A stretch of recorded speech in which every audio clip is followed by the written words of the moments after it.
Welcome to Seize the Opportunity with CNMS Advising. This is an introduction to campus research and internships at UMBC. So, our agenda for today is to talk about some expectations for campus research, how to find available positions as an undergraduate research assistant, how to reach out to professors to ask about these positions, and how to follow up with them. Then, we're going to talk a little bit about internships. So let's go to expectations. What do you think the time commitment is for one of these research lab positions? If you said 5 to 8 hours a week, good for you. That's about what it is. That's kind of the just baseline during the semester while you're taking other classes. This is how much professors are going to want you to commit. Not too much, not too little, but they want it to be kind of standardized every week. And they don't want you to kind of have way too much or way too little to do. What do you get? Do you know what you get for this? It's important. You're usually going to get credit for research. It will be like a 499 credit or a 497 credit, maybe a different number through your department, through your major. So if you're doing biology research, it will be like Bio 499. If you work through the summer, you might also get paid because you'd be working more. It would be more like a part-time job or maybe even 40 hours a week, depending on the lab. Now let's talk about training. You will get trained in lab techniques by your PI or a grad student or an upper level undergraduate research assistant. But you might be required to complete a certain set of courses before lab work starts depending on the project. That will differ between professors and their projects. So you're going to have to ask to make sure that you have the required credentials to work in a lab before you get the lab position. So, finding a position. There is a high demand for research positions on campus.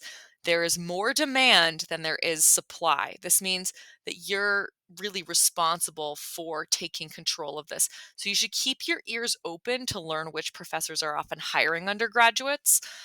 You could ask your friends. Maybe you know somebody who's working in a lab, ask them who they work for. Ask them if there are available positions. Ask them if they know anybody else who's working in a research lab, and then go talk to that person. Networking by word of mouth is very good as a strategy to use on UMBC's campus for this kind of reason. But you might also hear about this through a professor whose class you're taking, or you might hear about it through somebody else on campus. Then make a list of professors that you might like to work with. So let's talk about how we do that. So visit your department's website. I'm going to continue using the example of biology. If you go to biology.umbc.edu, you'll see at the top that there's a research tab. All of the STEM departments and often social science departments as well have a research tab on the top of their website header, like with their other menus. So click this. It will take you to a variety of categories within the department. And so you can start with the categories that most interest you, like cancer research or biological chemistry or whatever it is. Maybe you're interested in genetics. So whatever the topics that most interest you are, start there. But click around and look through all of the other categories too. And then do a deep dive. So let's say you picked a category that really interests you. Now you're going to be taken to another website that's like a list of those professors that work in that kind of area of biology, chemistry, psychology, whatever field is you're applying to work in, and then click on each page. And so then you can read about the lab. You can see exactly what they're doing for their research. It will probably tell you some information about the professor, where they went to college and graduate school, and then it will probably have a list of their publications. So this information will probably make it really clear to you whether you find this lab work interesting. If it does, that's great. Make a list of the projects that interest you and why you want to work on them. So maybe you start an Excel spreadsheet and you have a notes category. This is why you're interested in this lab. And this might mean clicking on some of their publications and accessing those papers through the UMBC Library's website, which pays for a lot of those journals so that you can access them. So then you don't have to read each paper in depth, but maybe understanding what they're actually doing in their experiments by reading some of those papers that they're publishing could be useful to you just to understand whether or not you want to work there. Okay, the next step is to craft your message. So if you've got a list of professors, you're going to send an email to each one of them. And here's what we're going to include. The first paragraph is going to be a paragraph about you. It's going to be a professional email, but you can copy and paste this paragraph for each different one. So this is just information about yourself. Hi, my name is this. This is my major. I'm a second year, fourth year, first year transfer student who's incoming. Whatever. This is why I picked this major. I'm really interested in this type of research or this category of biology, chemistry, psychology, physics, whatever. Because of this, maybe you have a very short personal anecdote for why that thing is meaningful to you. And then if you have a very high GPA, we always say above 3.5, include that. If not, it doesn't matter, just don't include it. And then a paragraph about why their lab interests you as specifically as possible.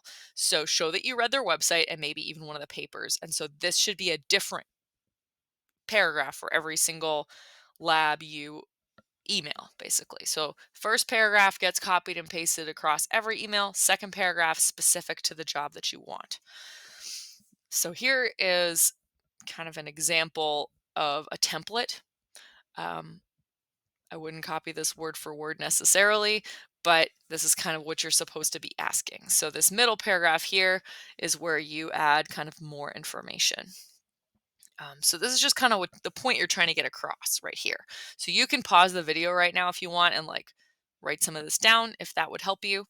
But yeah, okay, let's keep going. Office hours. This is really important. You should go to office hours for a professor whose class you enjoy, maybe all of your professors. So talk about their research and your interests and your career goals, and casually ask them if they have a lab on campus and if they hire undergraduate students.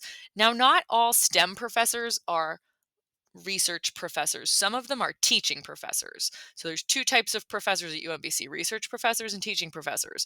So for teaching professors, they're not going to have a lab because their whole job is to teach.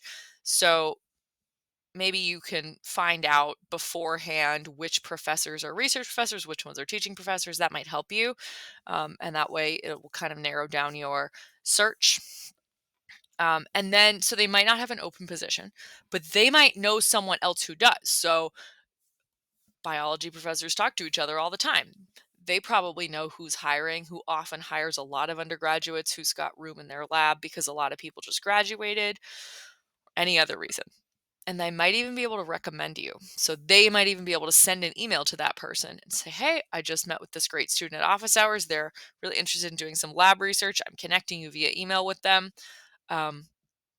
So that would be really helpful. Okay, so moving on to internships.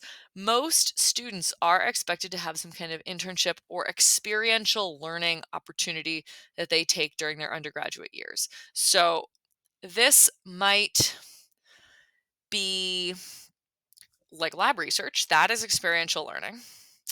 Um, it might be an internship. So what I just told you about lab research, that might count as that experiential learning, but you might do an internship in a lab in the summer outside of UMBC.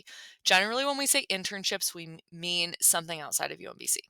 So in order to start, we usually use the Career Center to find some information. And Handshake is a really good place to start. So if you don't have a Handshake account, I will put a link in the description box for the Handshake portion of the Career Center website, and you can browse around that whole website and definitely make a Handshake account. We post internal jobs at UMBC, federal work study jobs, and things like that on Handshake. So if you want to work on campus, you should have a Handshake account anyway. And career fairs are a really good place to distribute your resume. You have a resume, right? If you don't have a resume, head to the Career Center. Maybe make an appointment if it's summertime when you're watching this and they're not open in person. And get some help either creating or updating your resume, because you're going to want to have your resume, because when you email a professor about campus research, you don't necessarily need to attach your resume right away, but they might email you back and say, yeah, I would love to interview you. Can I have a copy of your resume, please? Then you'll have it to send them. So you always want to have your resume ready to go.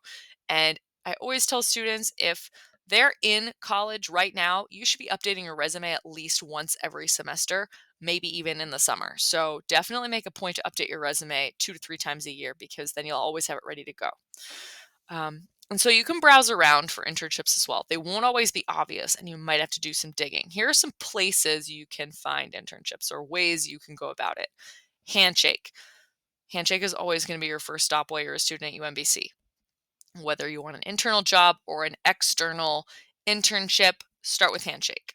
But then you can also learn about internship opportunities by word of mouth. So other students have had internships and they might be able to give you some advice about where they applied, how they prepared, what you need for that, like how to get recommendation letters or whatever.